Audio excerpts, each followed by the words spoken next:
after you do tshuva, there's no guarantee. Why should God accept it? Who are you? Yom Kippur, you have a guarantee. And when else you have a guarantee? When? Day you get married. Now look at the incredible footnote 29. What about when you go to a Brit Milah? Again, you go to a Brit Milah and do tshuva, right? You're right. Stand corrected. Also Brit Milah, you do tshuva. Yeah. What happens? You go to a Brit Milah. If someone does a Brit Milah? Yeah, and you think tshuva, and you realize that the blood is like the blood of carbon. Why the Brit is going? Why is it being cut? You know, and baby's crying. The blood of the korban? Yeah, it's like the blood of a carbon, blood of a baby, and you're doing tshuva, then tshuva is accepted. Did you just show up at a brit and think that? Yeah, you have to think tshuva. Know what I mean? I think tshuva. Yeah, right at that moment, when the baby cries, that's the time the skies open up. Right, look Go at for it. footnote 29, guys. This is really amazing. Footnote 29. Moshe, you with me or give me? Yeah. Footnote 29, you're not looking at footnote 29, Marsha. Want to read that? Yeah. Slowly, yo. 29. Marsha. Claims that the Bryson. seeks to resolve one of the most profound theological mysteries, Which is? the apparently inequitable dispensation of divine justice. Yeah, you see what?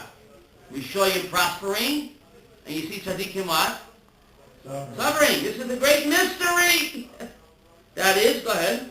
That is, we often witness righteous people suffering in this world, and wicked people who prosper. First part of the righteous assures us that the suffering of the righteous in this world is not gratuitous. Rather, God adheres faithfully to his principles of justice and punishes the righteous even for their minor sins, just as he punishes the rich. Because he punished the wicked for theirs.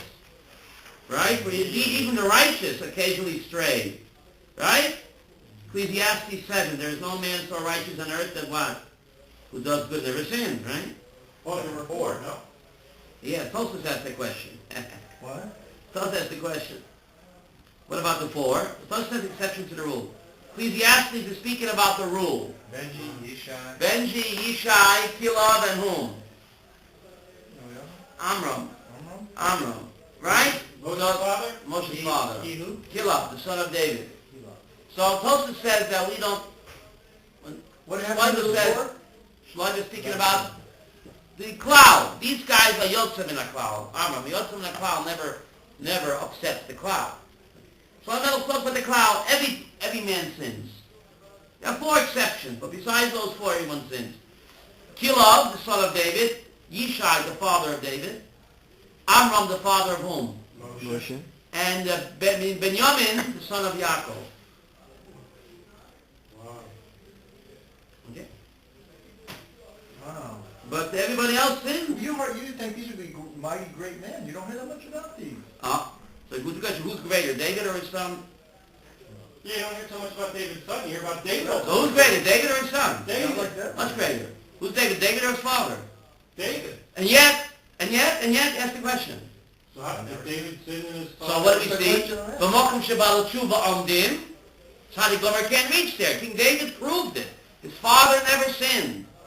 His son never sinned. Yet he's much greater than them because Bal tshuva rises much higher than what? Than a goody two-shoes. This is what you see. Good. The proof is right. Bal tshuva stands much greater than the biggest of ever. What's the proof? David HaMelech. Much greater than his father who never sinned. And much greater than his son who never sinned. Because he's a Bal tshuva. Bal tshuva. Bal tshuva, you rise much higher than what? Then what? Yeah, why is that? The Rambam says why. He says because the Baal Tshuva tasted the forbidden fruit, and he knows it's sweet. Knows it's good, right? Yeah, tremendous willpower to control himself, which the Tzaddik Gomer never experienced. He lives sheltered there, Me'asharim in Williamsburg. He doesn't know what it is, right? Cheeseburgers and bacon in the hand and all that stuff. He doesn't know. But about tshuva, who tasted it, and yet he has a tremendous koach hanefesh to what, Avram? So therefore, his reward has to be much greater. Much greater. We're davening 6 o'clock. Yeah. From now on, Right. 6 o'clock. They're changing the schedule. The British say schedule. Schedule. So Chauncey, can you come back at 6, do you mind? Why? Please? Come back. Oh, I don't want to lose any customers. Yeah. 6 o'clock.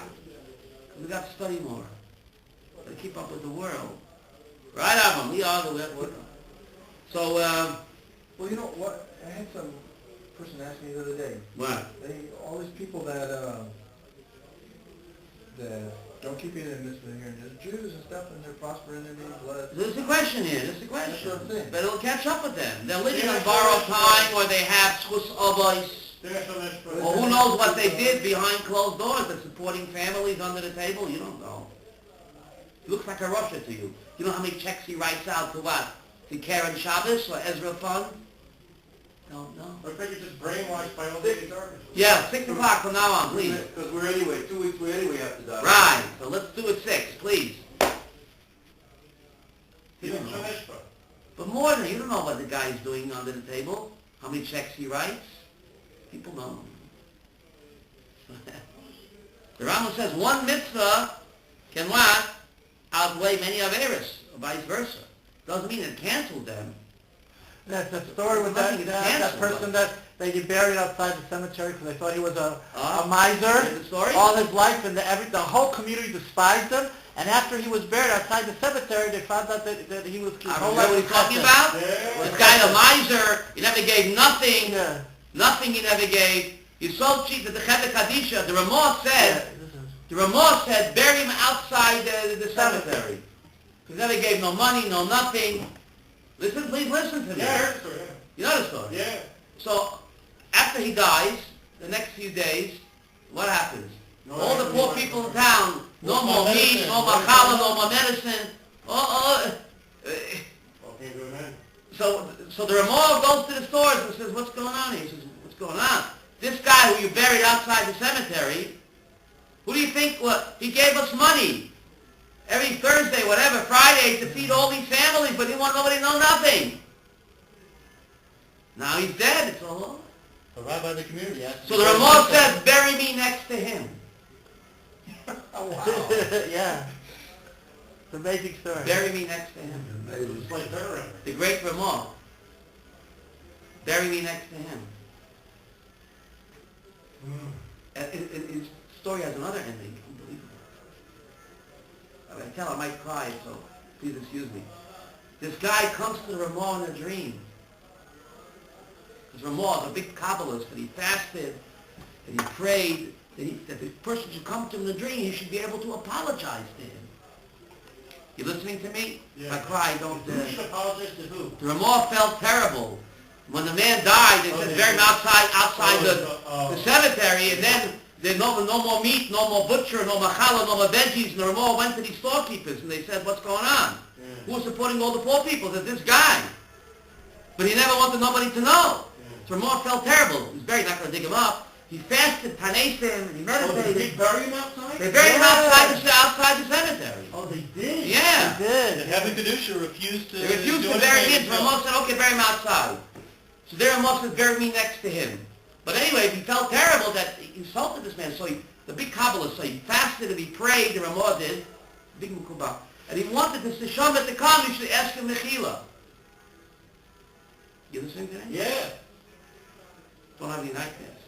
So after a few days of fasting and chanting Kabbalistic meditations in God's name, the guy comes to him in a dream. It's so. The soul. And Ramah apologizes. He says, don't apologize.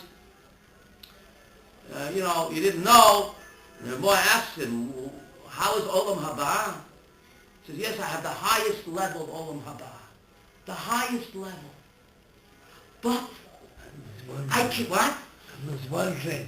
I miss one thing. I have no one to help here. I can't write checks up here. I have the highest level of Olam Haba, yes. But I can't help nobody here. I'm missing. Well, that can be a hell. Heaven can be a hell. No, he's the highest level of Olam Haba, but he can't help anybody.